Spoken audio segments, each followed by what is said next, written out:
The Galactic Federation was in the throes of a desperate struggle against the relentless invasion of the merciless Xyloth Empire. For months, the alien juggernaut had been systematically carving a path of destruction through the Federation's outer colonies, shattering defenses and crushing all resistance in its wake. On the bridge of the Federation's flagship, Admiral Veritas watched with a heavy heart as the latest reports streamed in. One by one, the outposts and settlements on the frontier had fallen to the Xyloth's onslaught, their populations either slaughtered or forcibly conscripted into the invaders' growing armies. The Xyloth's technological superiority and sheer brutality were proving to be an overwhelming challenge for the Federation's beleaguered forces. "Sir, the Xyloth have breached the Theta Persei system defenses," a young officer reported, her voice quivering. "Our troops are being overwhelmed. They're requesting immediate evacuation and reinforcements." Veritas clenched his jaw, his knuckles white as he gripped the arms of his chair. "Mobilize whatever ships and personnel we have left. Get them to Theta Persei on the double. We can't afford to lose another system to those monsters." As the officer relayed the orders, Veritas turned his gaze to the tactical display, his expression grim. The Xyloth advance was inexorable, their conquest relentless. At this rate, the heart of the Federation would be laid bare before them, ripe for the taking. "Admiral, there's something else," the officer said hesitantly. "We've received a distress signal from a remote human colony. They claim to have warriors capable of turning the tide of this war." Veritas raised a skeptical eyebrow. "Humans. What could a backwater colony possibly offer against the Xyloth juggernaut?" "Sir, these are no ordinary humans. They're Deathworlders." The Admiral's eyes widened, a glimmer of hope igniting within him. The Deathworlders were legendary throughout the galaxy. Humans hailing from a planet with the most inhospitable, dangerous environment imaginable. Renowned for their unparalleled physical prowess, reflexes, and sheer ferocity in battle, they were regarded as the galaxy's most formidable warriors. "Patch me through to that colony," Veritas commanded. "If there's even the slimmest chance they can aid us, we must take it." Moments later, the face of a grizzled, battle-hardened man appeared on the view screen. "This is Jackson, leader of the Deathworlder militia. We've received your distress call. What is the situation?" Veritas wasted no time. "The Xyloth Empire has launched a full-scale invasion of our territory. Our forces are being pushed back at every turn. We're on the verge of collapse." He paused, steeling himself. "Jackson, we need your people. Will you and your Deathworlders fight by our side?" Jackson's eyes narrowed, a grim determination etched upon his features. "We'll be there." He turned to someone off-screen. "Prepare the dropships. We move out immediately." The communication ended, and Veritas felt a glimmer of hope flare to life within him. If anyone could turn the tide of this war, it was the fearsome Deathworlders. He could only pray that they would arrive in time to save the beleaguered Federation. As the flagship's engines roared to life, Veritas gazed out at the stars, his mind racing. The fate of the entire galaxy now rested on the shoulders of these legendary human warriors. For the first time in months, he allowed himself to believe that victory might just be within reach. Jackson strode through the cramped corridors of the battered Federation starship, his heavy boots echoing against the metal bulkheads. The journey to the front lines had been arduous, with the aging vessel narrowly evading Xyloth patrols and weathering treacherous asteroid fields. But now, as they drew closer to their destination, the weight of their mission pressed heavily upon him. The Deathworlder warrior had answered the Federation's call to arms without hesitation. His home colony, with its lush forests and towering mountains, had become a distant memory as he focused his gaze on the looming conflict. Jackson knew the stakes were higher than they had ever been. The very fate of the galaxy hung in the balance. As he entered the ship's dimly lit briefing room, he was greeted by the weary faces of his elite squad. These were the best of the best, hardened veterans who had proven their mettle time and time again in the harshest environments imaginable. "What's the situation, Jackson?" asked Sergeant Kara, her piercing green eyes meeting his gaze. Jackson took a deep breath, steeling himself for the gravity of the news he was about to deliver. The Xyloth have pushed deep into Federation territory, overwhelming our allies with their sheer numbers and devastating bioweapons. A murmur of concern rippled through the room, and Jackson raised a hand to silence them. But there's more. The Xyloth High Command has unleashed their most vicious warriors to lead the invasion. Genetically engineered killing machines, they call them. Unstoppable, merciless. Kara's brow furrowed, her lips pressed into a thin line. And what of the Federation's own forces? Surely they haven't been wiped out entirely. Jackson shook his head grimly. They're on the brink of collapse. The Xyloth have them outmatched and outgunned. This is where we come in. He paused, his eyes sweeping across the assembled Deathworlders. Our people are the last, best hope for the Federation. We are the only ones who can turn the tide of this war. The room fell silent, the weight of his words settling heavily upon them. Jackson could see the determination burning in their eyes, the same fierce pride that coursed through his own veins. These were the warriors of Deathworld, forged in the crucible of their harsh home planet, tempered by a lifetime of adversity and struggle. "We leave in 1 hour," Jackson announced, his voice resolute. "I want every weapon checked, every piece of equipment ready to go. We're going to show these Xyloth bastards the true meaning of fear." As the Deathworlders sprang into action, Jackson stepped aside, his gaze drawn to the viewport. Beyond the veil of stars, he could see the distant flashes of battle, the dying embers of a war that threatened to consume the galaxy. "Hang on, Federation," he murmured, his fingers curling into a fist. "Help is on the way." With a deep breath, Jackson turned and joined his squad, their sights set on the bloody crucible that awaited them. For the Deathworlders, the call to arms had never been more clear. This was their chance to prove their worth, to unleash the full fury of humanity against the alien invaders. And Jackson would lead them into the fray, his resolve unyielding, his thirst for vengeance burning bright. The Xyloth forces had established a formidable stronghold on the decimated surface of Theta Persei, their alien warships casting ominous shadows over the once vibrant colonies below. Clad in their jagged, chitinous armor, the Xyloth soldiers patrolled the ruined streets, their soulless, insectoid eyes scanning for any sign of resistance.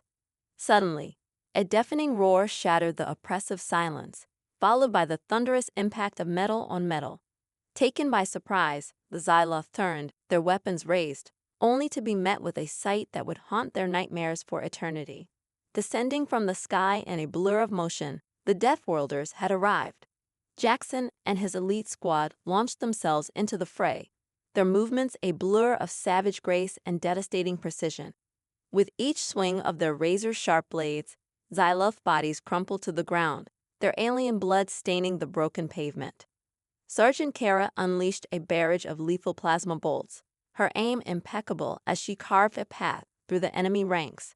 The Xyloth, caught off guard by the sheer ferocity of the human warriors, struggled to mount an effective defense, their advanced technology proving no match for the Deathworlders' primal fury.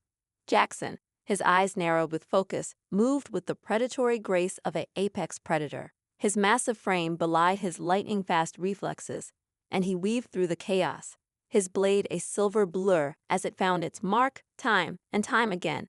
The Xyloth soldiers, their confidence shaken, began to falter, their once coordinated attacks falling into disarray. "Push forward," Jackson roared, his voice carrying over the din of battle. "Show these Xeno scum the true might of humanity." The Deathworlders surged ahead, their savage war cries echoing across the ravaged cityscape. Emboldened by their leader's unwavering resolve, they tore through the Xyloth lines, leaving a trail of broken bodies in their wake. As the battle raged on, the Xyloth High Command watched in growing alarm from the bridge of their flagship. They had not anticipated the sheer ferocity and skill of the human warriors, and their carefully laid plans were unraveling before their eyes. "Redeploy the Xenostalkers," the commander barked, his mandibles clicking in frustration. "They will tear those Deathworlders apart." Moments later, a new wave of Xyloth combatants emerged, their bodies augmented with cybernetic enhancements and deadly biomechanical appendages. These Xenostalkers, engineered for maximum lethality, charged into the fray, their movements a blur of blades and razor-sharp claws. Jackson and his squad braced for the onslaught, their weapons at the ready. But as the Xenostalkers descended upon them, the Deathworlders realized that they were facing a foe unlike any they had encountered before. The alien warriors moved with a predatory grace that rivaled their own, their attacks unrelenting and their thirst for blood insatiable. In the midst of the chaos, Jackson caught a glimpse of the Xyloth commander, his cold, calculating gaze fixed upon the battlefield. With a surge of determination, the Deathworlder leader charged forward, his blade poised to deliver a decisive blow. The clash between the Deathworlders and the Xenostalkers was a brutal, savage dance of blades and claws. Jackson and his squad fought with unwavering determination, their movements honed by a lifetime of facing the harshest challenges their home planet could offer. But the Xyloth's Xenostalkers were a formidable foe, their cybernetically enhanced bodies and razor-sharp reflexes pushing the human warriors to their limits.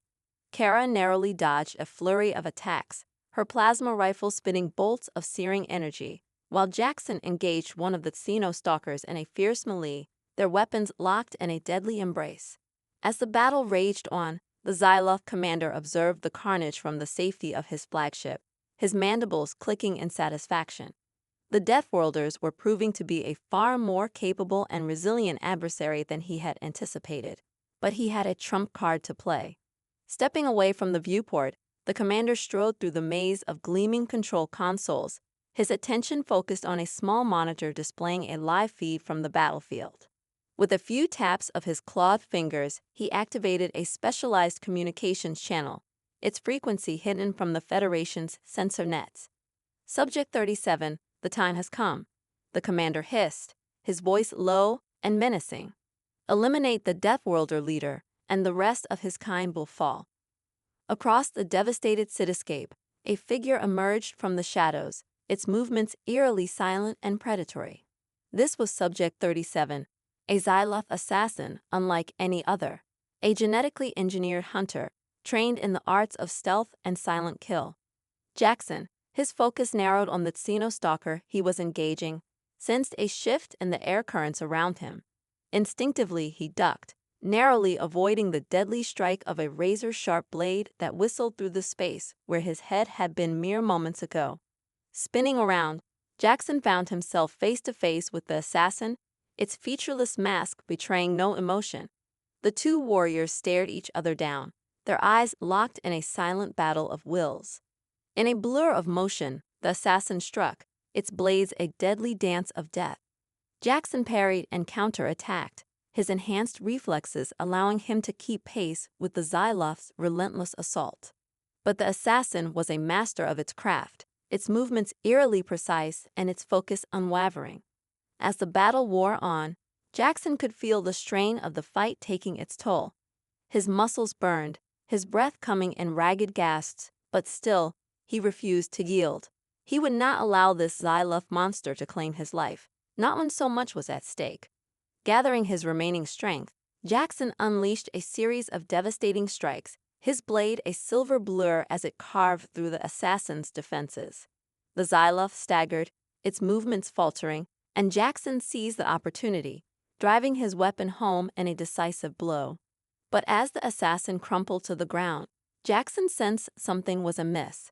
The Xyloth's features were contorted in a sinister grin, and the Deathworlder leader realized too late that he had fallen into a trap. An explosion rocked the ground, and Jackson felt the world tilt as he was thrown through the air, his body slamming against the rubble-strewn pavement. Dazed and disoriented, he struggled to regain his footing, his heart pounding in his ears. The Xyloth commander watched the scene unfold, his mandibles clicking in triumph. And so the mighty Deathworlder falls, he hissed, his eyes glinting with malice. Now, the rest of your kind will soon follow. Jackson lay amidst the rubble, his body battered and his mind reeling from the devastating blast. Around him, the sounds of battle raged on, the cries of his fellow Deathworlders mingling with the roars of the Xenostalkers. As he struggled to regain his footing, Jackson cursed under his breath, realizing he had fallen for the Xyloth commander's trap. The assassin's gloating expression as it lay dying had been all the confirmation he needed. This had been a calculated move, designed to weaken the Deathworlder leader and demoralize his troops. Damn them, Jackson growled, his hand tightening around the hilt of his blade. He would not be defeated so easily, not when the very fate of the galaxy hung in the balance. With a surge of determination, the Deathworlder warrior pushed himself to his feet, his gaze sweeping across the battlefield. His squad was holding their own against the Xenostalkers, their movements swift and precise, but Jackson could see the strain on their faces. They were being overwhelmed, their numbers dwindling with each passing moment. "Kara, fall back," Jackson shouted, his voice cutting through the din of battle. "Regroup and prepare for a counterattack." The sergeant nodded, her eyes narrowing as she relayed the order to the rest of the squad. Jackson watched as they disengaged, regrouping in a defensive formation, their weapons at the ready. Turning his attention to the Xyloth commander's flagship, Jackson felt a surge of righteous fury. It was time to end this, once and for all. With a primal roar, the Deathworlder leader charged forward, his blade gleaming in the dim light. The Xenostalkers, sensing his approach, converged upon him, their claws and blades poised to strike. But Jackson was undaunted, his movements a blur of savage grace as he carved a path through the alien warriors. The Xyloth commander, his triumph turning to alarm, barked orders to his crew, desperate to protect his vessel. But it was too late. Jackson was unstoppable, his rage fueling his every strike, his determination unyielding.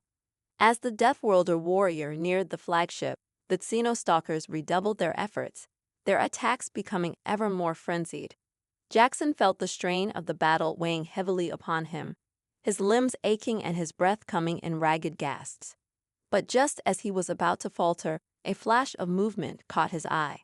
Kara and the rest of the squad had rejoined the fray, their weapons blazing as they charged into the fray, their war cries echoing across the battlefield. Emboldened by their leader's indomitable spirit, the Deathworlders fought with renewed vigor, their blades and plasma bolts tearing through the Xenostalkers' defenses. The Xyloth commander watched in mounting horror as his carefully crafted plans crumbled before his eyes. With a final, desperate push, Jackson reached the flagship's docking bay, his blade poised to breach the vessel's hull. The Xyloth commander, realizing the futility of his position, ordered a full retreat, his warships scrambling to disengage from the battle. As the Xyloth forces fled, the Deathworlders let out a roar of triumph, their victory cry echoing across the devastated cityscape.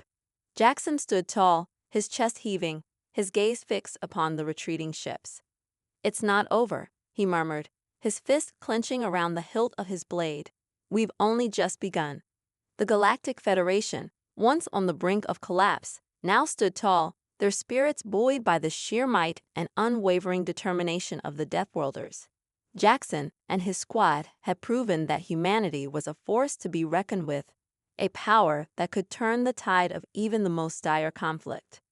As the dust settled, the Deathworlder leader looked to the horizon, his mind already turning to the battles that lay ahead, for the Xyloth had tasted the wrath of a Deathworlder, and they would soon learn that the true fury of humanity had only just begun.